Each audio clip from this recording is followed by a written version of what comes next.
तो यहाँ पे है बड़ी मक्खियों वाला मध, जंगली मध भी बोलते हैं उसको, शायद आप लोगों को दिख जाए।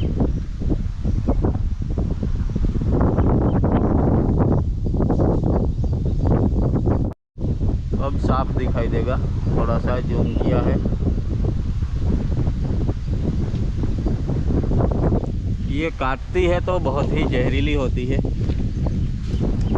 अगर टाइम पे हॉस्पिटल पहुंच गए तो ठीक है, वरना इसका जहर बहुत ही ज़्यादा होता है और सूजन भी ज़्यादा आती है। और इसकी एक खासियत रहती है कि एक मक्खी किसी को काट ले तो सारी मक्खियाँ उसके पीछे आती है, सब मिलके काटती है। वो छोटी मक्खियों वाले मध के जैसे नहीं है कि 2-3 मक्खियाँ काट गई और फिर चली गई, ये पीछा ही नहीं छोड़ती।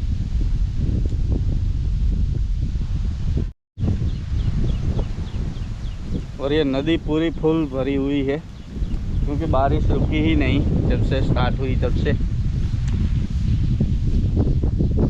और ये बड़ी मक्खियों वाले 1-2 मध तो इसमें रहते ही है। नदी के किनारे पेड़ है उसमें, क्योंकि पानी भी मिल जाता है और उसको सेफ जगह भी मिल जाती है।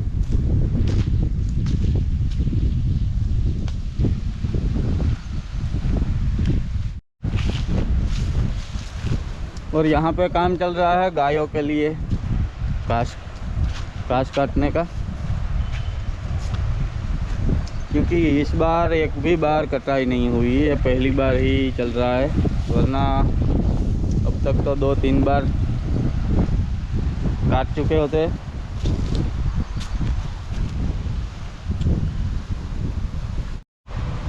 पहले यहाँ से भी रास्ता था, बनाया था हमने,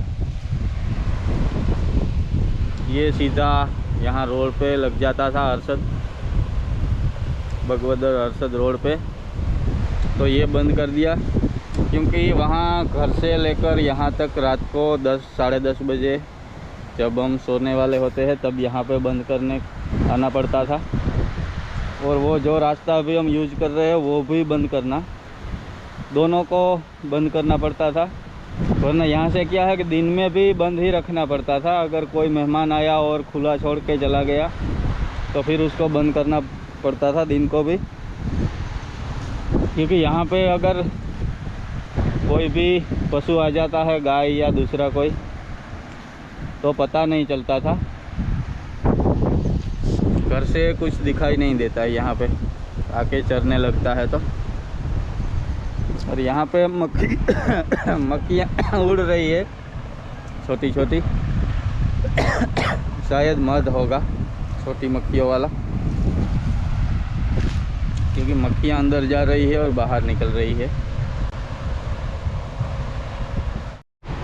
तो ये सामने जो दिख रहा है वो चेक डैम है, उसके ऊपर से ही रास्ता बनाया था, फिर रास्ता बंद कर दिया क्योंकि ये यूज कम हो रहा था और तकलीफ़ ज़्यादा दे रहा था।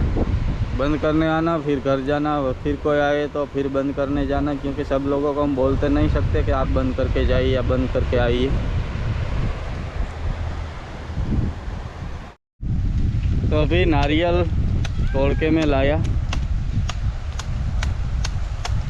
तो माँ को प्यास लगी थी, घर से अभी आए हैं लेकिन पानी पीना भूल गए थे।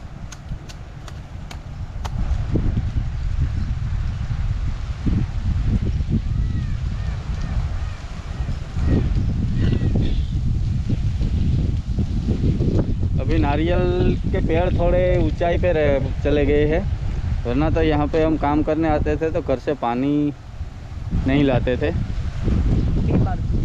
ना। तो पी हूँ बस पिए ले हूँ पिए ले थे हूँ पिए जा।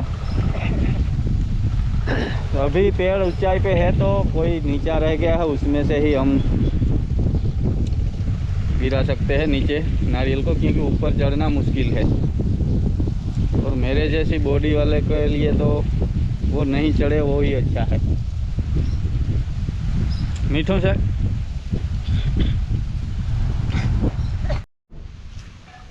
तो यहाँ पे जटायु झूला झूल रहा है, जिस तरह से हम छोटे बच्चे को झुलाते हैं,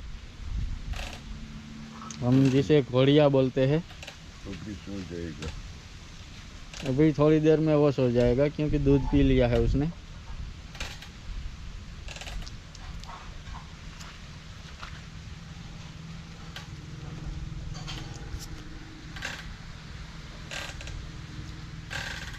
जब तक दूध पीता है तब तक हमें भी वहाँ रहना पड़ता है, नहीं तो वो हमारे साथ ही चल देता है।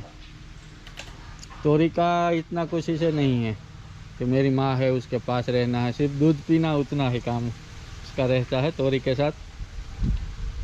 बाकी के टाइम पे वो हमारे साथ ही रहता है। अभी आंखें बंद कर दिया, सो गया।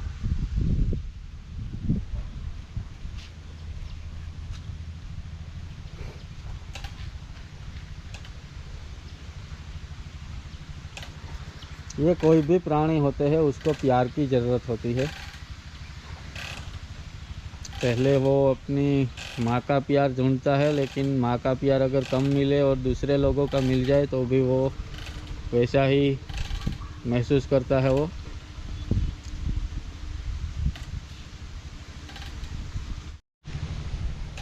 क्योंकि वो अपने आप को सेफ महसूस कर जाए तो फिर वो उसका भरोसा करता है। उसे अब हमारा पता चल गया है कि मैं यहाँ पे सेफ हूँ, ये मुझे कुछ नुकसान नहीं पहुँचाएंगे।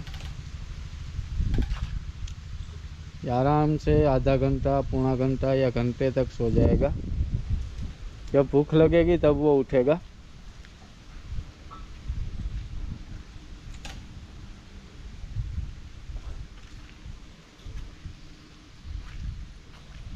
मुंह भी खुला रख दिया है।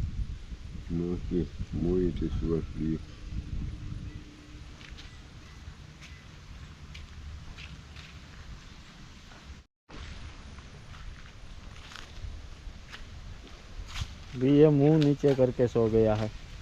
जटायु, ए जटायु,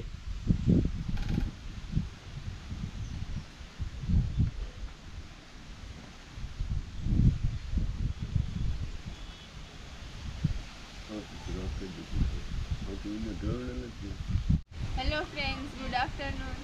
तो अभी मैं स्कूल से आई हूँ और मैं आके इसके पास आई तो मेरी आवाज़ सुन के उठ गया, इधर सो रहा था।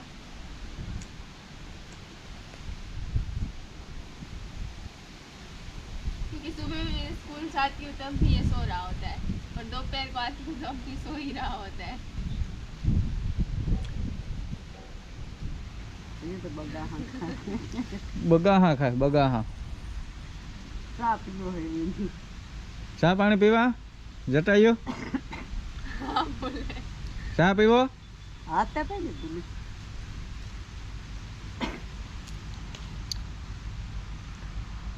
जैसे मारो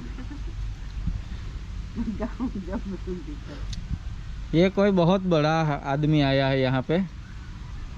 2 पैर में से 4 पैर हो गए, कुछ गलत थोड़ा सा हो गया होगा।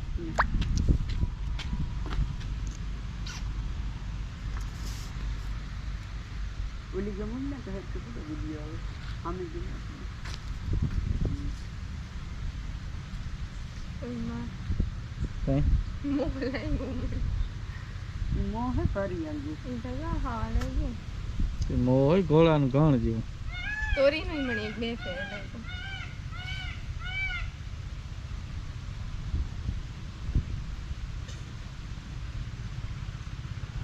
इसको बस प्यार ही चाहिए। छोटे बच्चे को और क्या चाहिए।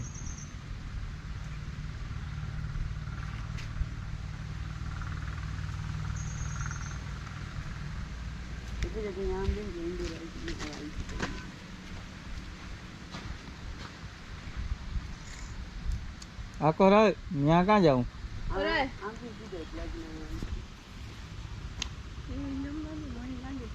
जटायु बगाहा खाए थी, चा पीवरावानी का बोर्नविटा पीवराओ, मूड में आवे जाए। तो अभी मैं और जटायु आए हैं इस तरफ घूमने के लिए थोड़ा सा। अच्छा